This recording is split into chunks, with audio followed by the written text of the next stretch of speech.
Hey guys, thanks for tuning in. It's Jen on Acre by the Creek. Today we're gonna do a kitchen day. We are going to be freezing tomatoes. Right now, if you go to the store to try to get canning supplies, nearly everything is sold out. You might be able to find some odds and ends, but getting everything that you need, at least for me, hasn't worked out. So I'm gonna go ahead and show you guys what I'm planning on doing. It's been a bit of a weird year. As you guys all know, we are still living in pandemic times, and so finding these canning supplies has been really difficult. I think this year we had a lot of new gardeners. We also have like doomsday preppers and all of these contributing factors to making it really hard to find your supplies to do your canning. Thankfully, I found another way, so I'm gonna be freezing my tomatoes, and I figured that I would show you guys also in case you're having the same issues that I am right now. I already have a pretty big lot of tomatoes in the house that I have harvested over the last week or so, but we're gonna go ahead and check and see if anything is ready in the garden now. That way, everything that is ripe can just go ahead into the freezer and I have this done. So let's head back to the garden and see what we can harvest. So to be honest with you guys, I launched a business the last like 2 weeks, and I've been really busy with keeping up with those things and those new demands. So the garden has kind of been in a state of neglect. And it's okay, it's kind of in that limbo period anyways, where it's been ripening and my fall seeds haven't taken off. So it's kind of worked out for the best that this is the time that I had to slow down on the garden. But some things are happening here that honestly I've just been neglecting. And the reason that I wanted to show you this today is because it happens. And I don't want to show you guys a picture perfect garden that's not reality. This is my reality right now, and yours might look similar. So just keep that in mind. So if you guys remember, the cucurbit walls are now gone, so we are just down to these 3 rows, which are all peppers and tomatoes. This place is like a jungle.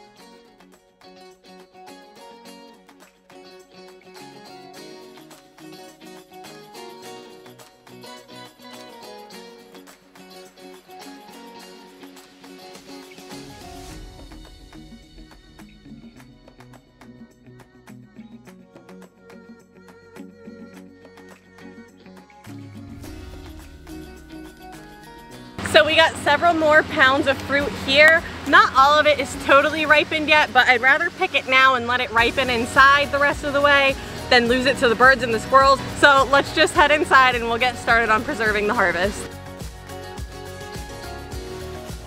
Okay, so this is what we just harvested outside. Not all of it is totally ripe. I am gonna sort it off camera to the things that I am gonna use in this, but there are some things like this that just aren't quite ready for me to preserve. So these ones all set off to the side so that they continue ripening, and then the ones that are fully ripened, like this little guy, I will put him in the preserve pile. And then back here we have all of the tomatoes that I've already harvested earlier this week, and these are the ones that we are going to be using today for preserving this harvest. So to be honest with you guys, my hand has kind of been forced with having to do it this way. This is the first year that I've grown this many tomatoes. Usually we just eat them fresh and make, you know, fresh sauces or salsas, bruschettas, whatever it is that we're doing, and I've never actually preserved. So this was going to be my first year canning. Like I said, my first year growing this many tomato plants, I think I had started with over like 20 something tomato plants. So my hand has been forced that this is the way that I have to preserve, but after looking into it a bit more, I'm kind of not mad at it. From the little bit that I was researching, when you do canning, you have to keep your recipes kind of strict to what the recipe already calls for. And I'm the type of person that I like to add my own flair on things, but when you're looking at things in terms of the acid and all of the other components that go into canning, you can't just be throwing random things in there, because you can end up making it that it's not going to preserve long term, and that's the whole point. That's why you're doing it. So with this method, it's actually going to be kind of fun in that I can still make my sauces the way that I like them later on. So basically we're going to freeze the tomatoes, and then when I want to make my fresh sauce, I can pull the tomatoes out, thaw them, cook them down, and make the sauce the way that I like to, with my onions, my garlic, deglazing the pan with some wine, and just doing it the way that I like to make my sauce. Now, don't get mad at me if you can do that with canning. From the little bit of research that I did, it seemed like you can't. I also didn't do hours and hours upon hours of research because I knew I wasn't going to be able to do it anyways because I couldn't find the supplies that I needed. But like I said, from that little bit of research that I did, it looked like you have to kind of stick to very simple recipes, and I like to really chooch my sauce up.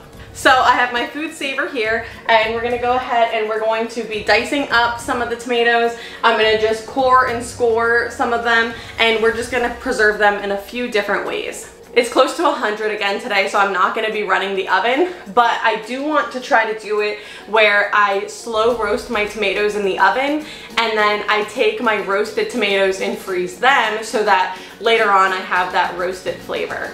Now, the reason that you want to roast your tomatoes before you freeze them is once you freeze them, the texture is going to change. You're not really going to be able to cut them or manipulate them the way that you would have when they were fresh. So doing the things that you want to do to them before you freeze them is very important. So to get started, we're just going to dice some of the Better Boy tomatoes up, and I'm going to freeze those so I can use diced tomatoes in my recipes. Okay, so first I'm just going to seal my food saver bag before getting started. If you don't have a food saver, that's okay. You can use just Ziploc bags, freezer Ziploc bags, and that's fine. But we do have a food saver, and it does help with food preservation, so I'm gonna go ahead and use that today. So I don't use any sprays or pesticides in my garden, but you still want to make sure you wash your tomatoes if you are in an organic garden, because the dirt still splashes up on them, bugs are still crawling, if you have hornworms, they're pooping on them. So just make sure you still wash your fruit even if you are growing organic. So everything that I'm working with is gonna be pre-washed, and by washed I mean just rinsed off and kind of smoothed over with water. You don't need to do any more washing than that. So for these first few, I am going to be doing diced tomatoes. So just cut your top off, and all of this can be composted. And then if you still have some core there, you want to remove your core. One tip I saw online for this said to use a melon baller. I don't have one of those, so I'm just going to be using a good old-fashioned knife to remove my core. So basically I'm just bracing myself with my thumb back here. The knife is going into the tomato, and I'm just turning and keeping my brace with this thumb back here. And I'm turning the tomato with my non-dominant hand. So if you have that melon baller thing, that's fine, but this is even quite easy if you have some dexterity with working with a knife. And here are your diced tomatoes, and just put those right into your food saver bag. So I'm just trying to keep in mind, when you buy diced tomatoes at a store, typically they're gonna come in 28 ounce to 14 ounce quantities. So I'm trying to make my bag about that same size because that's typically a good size for my recipes. So I think that was about 4 tomatoes, 4 or 5, I can't remember already. But let's see, this looks like we're getting there. Amazing. I can't even make this up. So it's 28.77. That is a perfect amount of tomatoes for me. Like I said, the larger cans are typically 28 ounces, so that's great. So we'll go ahead and seal this one up. Okay, now that's the first way that I wanted to preserve some of my tomatoes, and the other way is just whole tomatoes that I can do something with later. So like I said before, if you want to end up doing diced tomatoes or anything like that, you kind of need to pre-cut them. Otherwise, after they're frozen, it's not going to work so well. So that's the first way. Now we'll just go ahead and do the core and score method for preserving the whole tomatoes. And I'm going to do that with my Roma tomatoes.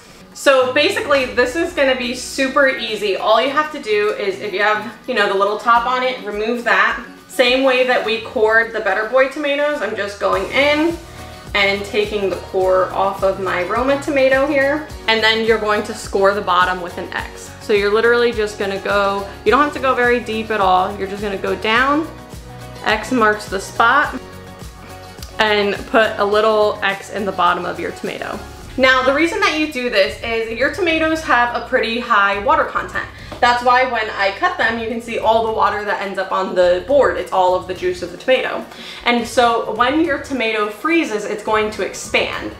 And so you're basically just giving it a relief point so that when it expands, it doesn't bust on its own. Now, the cool thing about doing this is a good way to do it if you're going to use these tomatoes for sauces. Like I said, these are my romas, so I definitely am going to use them to make sauces. And so when you thaw these back out, the skin will slip right off. Because it went through that expansion during the freezing process, the skin just wants to fall right off, and then you're left with the part of the tomato that you want to use to make your sauce. So you don't need to go through the process later on of peeling your tomatoes. So that in itself is a really great hack.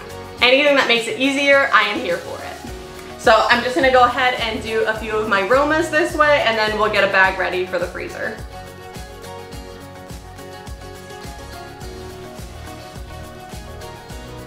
Now, one thing I want to mention really quick is if you have some tomatoes that are a little bit damaged, like this is a roma that you can see has a little bit of damage here. And so I wouldn't want to core and score this, this tomato and put it into my saucing tomatoes because it has this little bit of damage. So what you could do is just cut off that piece there, and then when you're doing your dicing tomatoes, put this in your dicing tomato pile, and then you'll just dice this one up, put it in with your dicing tomatoes. So this one is gonna get saved for the diced tomato pile. So I know that you guys are busy. We all have things that we're trying to do, so I'm not gonna keep you around while I do all of my tomatoes. I'm gonna keep coring and scoring my Roma tomatoes, and then I'll just put them into a Ziploc bag, take the air out, label it. These are weird times that we're living in right now with so many things being sold out or difficult to get our hands on, but having our own homegrown food makes it a little bit easier. Because we are living in such odd times right now, I just wanted to share with you guys really quick the way that I'm getting around it and how I'm still preserving my harvest this season. I mentioned at the beginning of the video that I started my own small business. So if you guys would like to shop my headbands, you can go ahead and click the link in the description below. They are handmade and packaged for you by yours truly. For those of you who choose to click the link down below, thank you so much for supporting my small business. So that does it for today. As you can see, I have a lot of work to get done. I hope this video was helpful for you. If you liked it, please give it a thumbs up, comment down below, and let me know if you're gonna try it. Also, if you want to see more of my videos, make sure that you're subscribed down below. Or if you're not ready for that commitment yet, it's okay, I understand. You can watch one of my videos down at the end cards and see if my channel is a good suit for you. Thanks so much for watching. I'll see you guys next time. Bye!